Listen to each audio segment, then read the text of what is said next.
E facete magala o volume, se no Napoli, Napoli, Napoli, non si capisce più niente e demonetizzano tutta la sanguetta. Signori, è tornata questa maglia, generosamente regalatemi da un amico bellino che saluto. Ciao Danilo. Rappresenta Kevin, non lo so perché, cioè io vedo questo tipo di design rappresenta Kevin, perché questa è la maglia con cui abbiamo comprato Kevin De Bruyne e dovevamo vederlo un pochino in campo. Rendiamoci conto, io ho fatto un video ieri che era un'analisi di partita, ma era anche una sorta di rimpianto, perché guardateli tutti quei giocatori meravigliosi che avremmo potuto vedere tutti insieme, che abbiamo visto un pochino, ma nemmeno tutti, perché poi Lukaku l'abbiamo perso subito, quindi non aveva... Allora, Elmas, Fabbri, Santos, Fabbri, Politano, un tiro centrale. Politano alla fine si porta a casa un assist. Lo so, il primo tempo vi ha fatto un po' innervosire, però non ha fatto una cattiva partita. E poi ha una qualità che ancora non ho capito, è una qualità di spogliatoio, di rapporto con i compagni, con l'allenatore, che l'ha fatto ridere. Conte stava una maschera di tensione, esce Politano, lo fa ridere, non capisco perché. Allora, il primo tempo, dove noi segniamo subito, quindi l'approccio è giusto, come col Verona, poi però ho visto un po' di distrazione. Non era un problema fisico, secondo me, perché poi vedi che alla distanza comunque usciamo e cerchiamo di farcela e ci siamo sul pezzo, perché poi col Verona insegniamo con Lukaku alla fine, quindi mi è sembrato più una cosa mentale e l'ho notato da quelle parate un po' incerte di Savic, qualche pallone a centrocampo conteso in maniera un pochino più leggera, e lo sentirete domani in reaction. Perdonatemi, non posso andare live perché la musica insiste e io devo fare il mio lavoro. Però ci tengo che sia lavoro anche questo e non voglio farvi mancare il contenuto, quindi questo video, like, e soprattutto vi iscrivete al canale, perché poi potrete sapere, potrete scoprire se andiamo live a recuperarla o se vi vedrete la reaction domani e l'analisi, che l'analisi sarà interessante, si capiranno molte cose che si possono fare in futuro magari con questa squadra. Paleari fa una parata su Olivera che non esiste proprio e poi arriva il gol di Santos. Parliamo di Santos perché appena prende palla è doppio passo, subito, anche se non serve, anche da fermo, è come a dire io vi sfido, venitemi addosso, non sapete dove me ne andrò, perché c'ho il doppio passo facile, controllo di palla facile e c'ha questo tiro secco, non necessariamente il tiro a foglia morta sul secondo palo alla Del Piero, alla Insigne, così, un po' più alla Mbappé, poi le similitudini anche fisiche di Mbappé, il surf di Leao, però è Santos e noi ce lo teniamo così. Deve imparare forse a dialogare più con i compagni, però ci serviva quel giocatore di strappo, perché con questo modulo specialmente uno lo tieni più vicino ad Højlund, in quel caso Vergara, però un altro sta più largo e permette poi al terzino di stare un pochino dentro al campo. È una cosa che con questo modulo avevamo perso, i terzini dentro al campo. Però oggi forse Spina era quello che mi è sembrato un pochino più a terra fisicamente, però sono tutti un po' al limite, dobbiamo capirlo questo, dobbiamo comprenderlo quando poi giudichiamo le prestazioni individuali.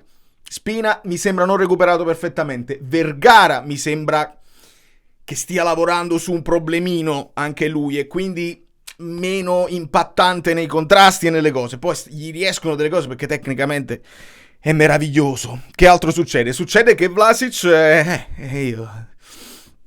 io sull'altro canale, su Calcio Fluido, mi diverto a fare i pronostici e questo pronostico 100%, nel senso il risultato 2-1. Era scritto che il Torino un gol fuori casa lo fa e noi 2 gol in casa li facciamo, noi un gol in casa lo prendiamo, cioè è proprio così che doveva andare. Poi avevo detto Vlasic perché Vlasic è quello con più tecnica che hanno loro e bisognava capire. Però a differenza di quello che avevano fatto nell'altra partita, dove vincono con la Lazio, se non vado nelle chiavette memnotiche, aiuto, Vlasic da una parte e Simeone dall'altra. Invece Simeone ha giostrato su Juan Jesus braccetto di destra, perché un'altra sorpresa è stato che non ha giocato Beuke, ma hanno giocato i tre mancini, il che è una cosa che ci mette apprensione, eccetera eccetera. Però ottima partita di Buongiorno. Buongiorno si è esaltato nel confronto strettamente fisico con Zapata e ha continuato a giocare molto bene. Era importantissimo recuperare il miglior Buongiorno. Buona partita anche di Olivera. E poi Fabbri che marca Vergara, Fabbri in mezzo, Fabbri che spiega le cose e arriva proprio il non plus ultra dell'impossibilità, del nervosismo che ci puoi consegnare quando vediamo entrare Anghissà, perché Vergara non ce la fa, entra Anghissà nel secondo tempo, bentornato Frank, e c'ha la calzamaglia perché i muscoli devono stare il più caldi possibili. Niente, si deve togliere la calzamaglia nera e dai, è il colore della pelle, cioè ne manco a dire che no, è troppo simile. Se se la leva sempre nera, cioè è al massimo sarebbe marrocco più granato. Non si può spiegare come certe decisioni che non sono possibili e plausibili ci fanno innervosire ancora di più. Insomma, a rischio di farci raffreddare e di ricominciare con problemi ancora maggiori, noi rivediamo alcune cose di Højlund nel primo tempo, va bene, Vlasic, Savic, va bene, rivediamo Anghissà in campo, che bisogna dire, gioca sulle punte, gioca a piedi nudi, si vede che non è proprio in grado di fare quelle partite all'Anghissà di un tempo e speriamo le possa fare in futuro, però Wagyu, la sua sola presenza, io non lo so, io sento che nell'aria salgono degli elettroni positivi, sale un'energia che tu ti senti più tu compagno di squadre ti senti più forte con Anghissà in mezzo al campo, non lo so, è una sensazione, magari è casuale, ma sta lì e anche se non è decisivo, fare un contrasto, andare di testa, si vede che sta giochicchiando, però io credo che sale tutto, anche la voglia dei compagni. Ed è una cosa meravigliosa, come lui così Kevin, perché poi si arriva a Kevin. Però intanto Santos che ci continua a provare, non solo sul primo palo, anche centrale, allarga, Højlund altre situazioni, Paleari salva su Anghissà. Oh no, quale salva su Anghissà? Questo mi sono scritto un'altra meraviglia di Fabbri, che quello Paleari prende la palla, Anghissà sta saltando, chiami fallo sul portiere, ma perché, ma dove, ma cosa? Per fortuna non hai fatto niente che potesse rovinare la partita, però siete insopportabili.